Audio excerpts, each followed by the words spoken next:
As the President said last week, the United States proudly stands with the people of Venezuela, who have courageously spoken out against the corrupt and illegitimate regime of Nicolas Maduro. Maduro must do what's right and allow for free, fair, and credible elections in accordance with democratic principles.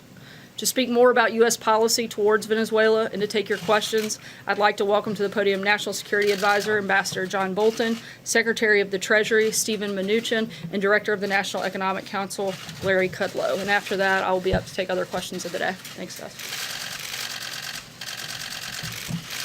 Thank you very much, Sarah. As you know, on January the 23rd, President Trump officially recognized the President of the Venezuelan National Assembly, Juan Guaido, as the interim President of Venezuela.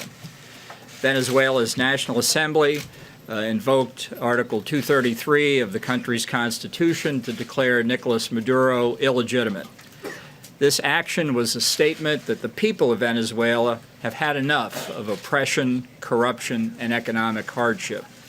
Since then, 21 other governments in the region and across the world have joined the United States in recognizing Guaido as Venezuela's interim president.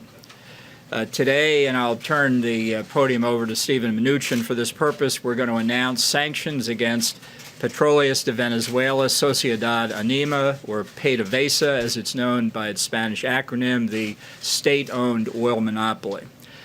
We have continued to expose the corruption of Maduro and his cronies, and today's action ensures they can no longer loot the assets of the Venezuelan people.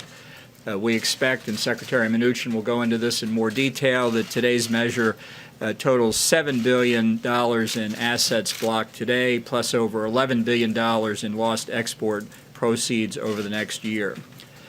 We also today call on the Venezuelan military and security forces to accept the peaceful, democratic, and constitutional transfer of power.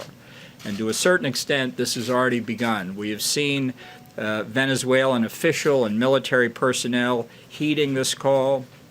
The Venezuelan defense attaché here in Washington recognized President Guaido a few days ago, and just within the past hours, the first consul of Venezuela's consulate in Miami, Scarlett Salazar, has also declared for interim President Guaido. I call on all responsible nations to recognize interim President Guaido immediately. Maduro has made clear he will not recognize Guaido or call for new elections.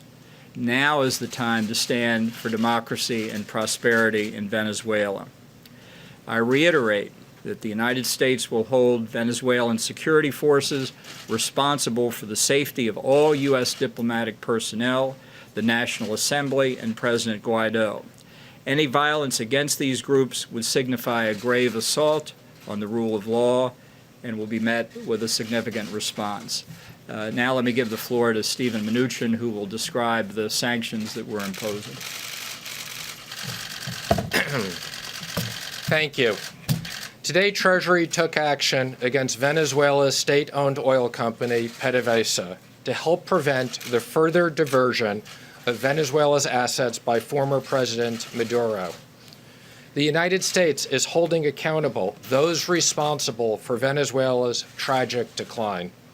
We will continue to use all of our diplomatic and economic tools to support interim President Guaido, the National Assembly, and the Venezuelan people's efforts to restore their democracy.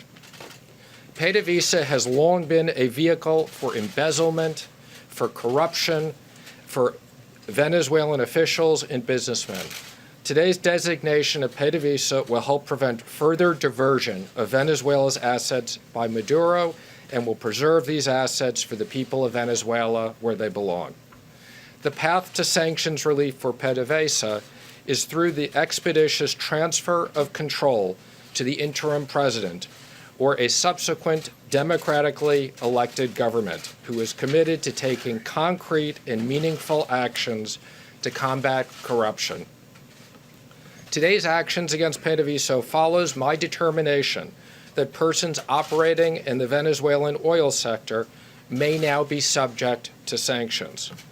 Today, OFAC also issued a number of general licenses that authorize certain transactions and activities with PDVSA for limited periods of time to minimize any immediate disruptions and support of ongoing humanitarian efforts.